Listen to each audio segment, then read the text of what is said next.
We've been preaching through the Sermon on the Mount, and I've been convicted.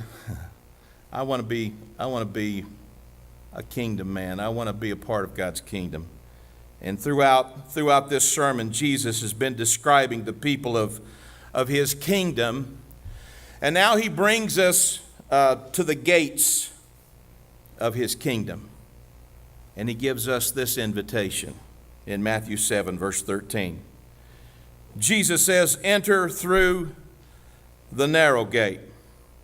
For wide is the gate and broad is the road that leads to destruction, and many enter through it. But small is the gate and narrow the road that leads to life, and few find it." The New Living Translation says, "You can enter God's kingdom only through the narrow gate. The highway to hell is broad, and its gate is wide for the many who choose that way. But the gateway to life is very narrow, and the road is difficult, and only a few ever find it." Now, the Bible gives us some travel tips for this narrow road. First of all, Jesus makes it clear that we're going to have to choose the road. We're going to have to determine our destination. That'll help you choose the right road. So the question for you and me this morning is, where do you want to go? Where do you want to be? Where do you want to be when you get through traveling? You understand you've started a journey and it's leading somewhere, and it's going to come to an end. And when it comes to an end, where do you want that road to lead you?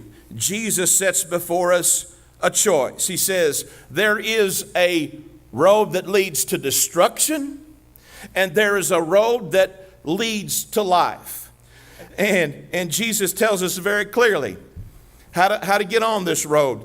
John 14:6, he says, "I am the way, I am the truth, and the life. No one comes to the Father except through me." Jesus not only said the road that leads to life is narrow, but did you see it? Even the entry to the road, the gate, is narrow.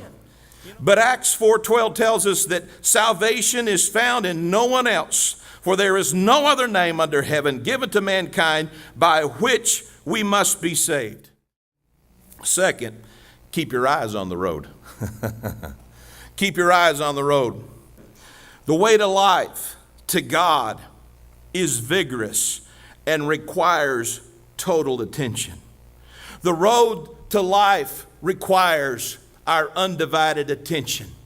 We've got to be alert. We've got to keep our eyes on the road. Deuteronomy 5:32 says, "So be careful to do what the Lord your God has commanded you. Do not turn aside to the right or to the left." My brothers and sisters, keep your eyes on the road. Stay focused. Don't look back. Don't be distracted by everybody that's taking the wrong road. Third, here's a good travel tip. If you get lost, stop and ask for directions. James 1:5 says, "If you don't know what you're doing, pray to the Father. He loves to help. You'll get his help. He won't condescend when you ask for his help." When you lose your way, sometimes that happens. Stop, pull over, slow down, get your bearings.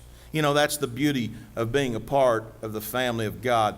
Sometimes we can help one another when we lose our way. Proverbs 28:13 says, "A man who refuses, or a woman, who refuses to admit his or her mistakes can never be successful, but if we confess and we forsake, we get another chance." Aren't you glad for second chances? Fourth, on the road to life, on this road that leads to life, we've got to take time to rest and refuel. Psalm 23 is a wonderful reminder. He lets me rest in the fields of green grass and leads me to quiet pools of fresh water. He gives me new strength. He guides me in the right paths as he has promised. We got to rest. take care of ourselves. We got to refuel, because here's the fifth tip. We got to commit ourselves for the long haul. Hebrews 12:1 says this, so let us run with endurance the race that God has set before us. And we do this by keeping our eyes on Jesus.